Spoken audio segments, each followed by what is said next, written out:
Just want to start first with a sincere thank you to Dustin for allowing me the opportunity to be here today, for all of you for listening to my presentation and the feedback that you'll potentially give to help the company. So first I want to start with a thank you.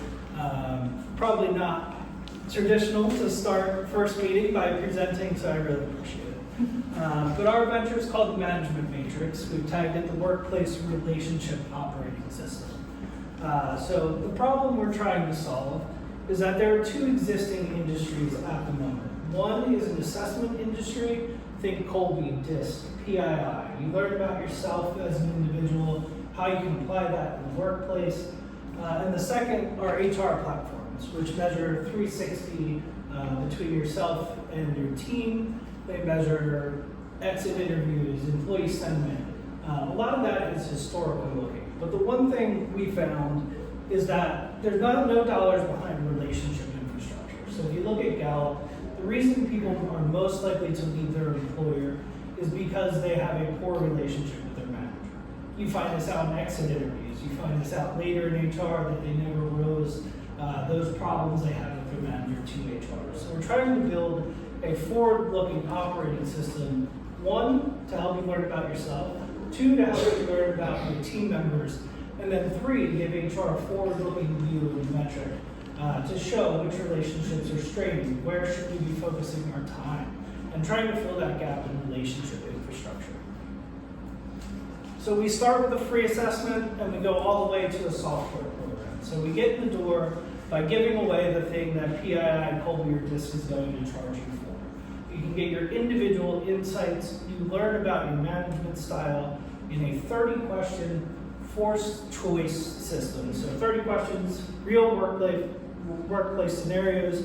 You choose how you would react one way or another in those scenarios. So we then put you into 4 categories. You're either a direct leader, a visionary leader, a coaching leader, or a collaborative leader. So the free assessment will let you learn about your leadership style, and then the team member on the other side will take it, and you learn how they prefer to be led. So one interesting thing we found was when we got into market and people started taking this, a lot of people view themselves as one type of leader, but prefer to be led in a completely different way. So they might be a very direct leader and they get that feedback, but they want somebody who is coaching or collaborative. So initial assessment gives you value right off the bat, and we're giving that away for free. Now the different part of ours is that we then build a bridge report. So you're the manager on one side, you get a pairing code to send it to your employees so that you can compare how you lead versus how they prefer to be led. So I've been very lucky in my career to rise to the level of a CFO at a W-2 company by the time I was 35. And the reason I feel like I was able to do that was because of the relationships that I built within the business. Reaching a hand across the aisle, realizing that one employee may not prefer to be led in the same way as another. So trying to find that common ground to me was very successful in my career, and helping other people find that common ground with their employees is something that I'm passionate about and why we built the project. That bridge report maps into a software platform that then allows you to score your relationship with your manager.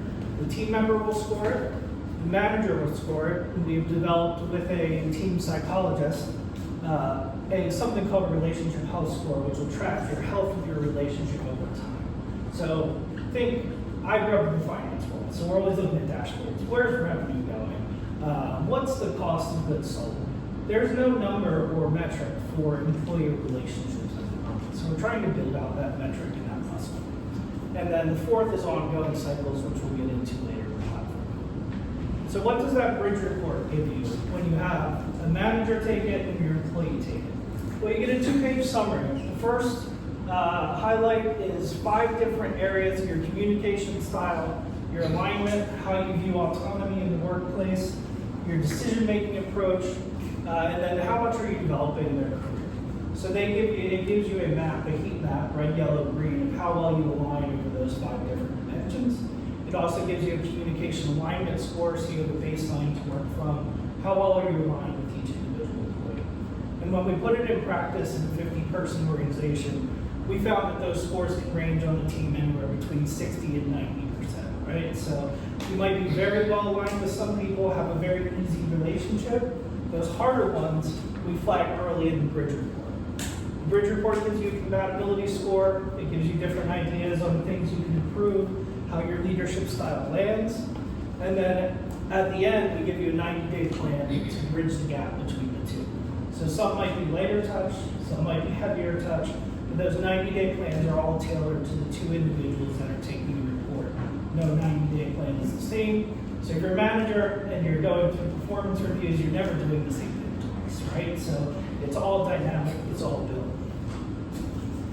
Within the platform, there are 3 different views. One for the team member, who sees their relationship with the manager, who sees all of their direct reports, and then an HR aggregate reporting for the CEO, for the head of HR, to see how all those relationships are trending over time.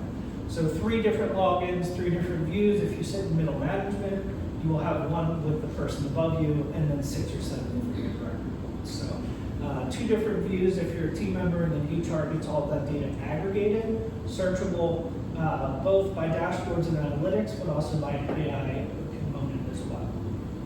So there's an AI coach embedded in each platform that does different things. So for the team member, we're trying to take executive coaching and bring it to the masses. So think typically your C-levels will go to executive coaches $200 an hour.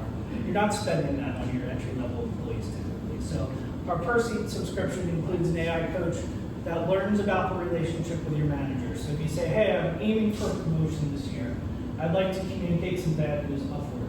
They know how your manager prefers to get that news and will help you write that email in a style that will land best with your manager. For your managers, I need to deliver news of a company-wide reorganization. How do I go about this? It'll break down your first talk with your team, and then it'll break down each of your individual follow-ups and how you should approach each of those different conversations. For HR, which pairings need support right now? So it'll give you a breakdown of your 40 different pairings. These are healthy, these need observation, you should intervene here. Also, could have a hiring component too. The assessment is free. If you have a perspective to someone come in, take the assessment, who would be the best fit for this individual? So the assessment can lead in a bunch of different ways over 3 different views. The relationship health score is what we're building with our team psychologists. So 40% is perceived quality, so your raw scores on how you score the manager and how the manager and how the employee scores you. 35% on perceptual agreement, because if the manager goes in and say, hey, I'm 10 across the board, baby, with everybody, and your employee says, I'm more of a 5 or 6, there's an inherent disagreement there between how the manager views that relationship and how the employee does. So any discrepancy will pull that score downwards. And then 25% is built on the trust questions in the foundation, because any good relationship, we all know, is built on trust. So it's 90-day cycles. So the first 90-day plan that you get in the bridge report maps directly into the software platform. After those 90 days, the scores you collect over time, you'll do a new 90-day plan based on the data that you've collected. So over the 8 dimensions, you're scoring your relationship. If you find trust is the weakest, or you find autonomy is the weakest, your next 90-day plan then focuses on the scoring that you put into the system. So you get in what you get out. Nothing's ever the same for the manager who's working 5 things at one time. We're live, we're in market, we're slightly unevenly distributed at the moment. We're in a 50-person marketing agency. The most exciting thing that happened was the UN found us organically online, built a learning and development course around the platform, and we had nearly 1,000 people in aggregate. 527 one night, I woke up and thought I got hacked. So all these different names, 4 continents across the world, they took it in one day, and I woke up and I was like, what just happened? So that was a fire starter moment for us. I've since connected with the learning and development team in Geneva, and they want to work with us and build a partnership. But Dustin said I need to end with a question for everybody. So our best partnership found us. No marketing, no outbound, no nothing. 527 in a week, an additional 400 after that. No marketing spend to get there, and 2 awesome people who want to work with us. Not a problem. We are not SOC 2 compliant because we are a startup. We would not pass the bar of UN acquisition. But what they want to do is work with us to help build that platform to work together, a 2-page coaching executive summary that they can use to help lead their managers, and they want to build a course with us, which is awesome. Imagine getting the UN as your second logo, right? So can't kick a gift horse in the mouth, but the problem is none of it's usable commercially yet. So if I use the UN publicly or anything like that, they can get in trouble, I can get in trouble. Difficult procurement path in the future. I mean, we're getting there. We're getting on SOC 2 compliance, we're getting there. But the procurement path is a 6 to probably 12-month process before we get officially applied. And there's no budget in our number, right? So I'm a finance guy. Let's talk numbers. I'm not going to give them a hard sales pitch. I gave them the pitch of, hey, let's work together. It's an amazing opportunity. But the help I want with is my best prospective partner can't pay me in the short term, and I can't use their logo commercially. So the questions I have for the group is, have you ever been able to convert an unpayable champion into revenue? How do you describe a deployment you're not allowed to name commercially or in investment-facing documents? They said it's fine to talk colloquially, but to put it in print or to use their logo on my website is where they draw the line.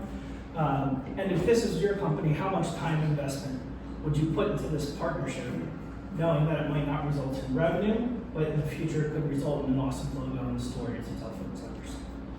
So that's the summary. Thank you all for the time. I sincerely appreciate it.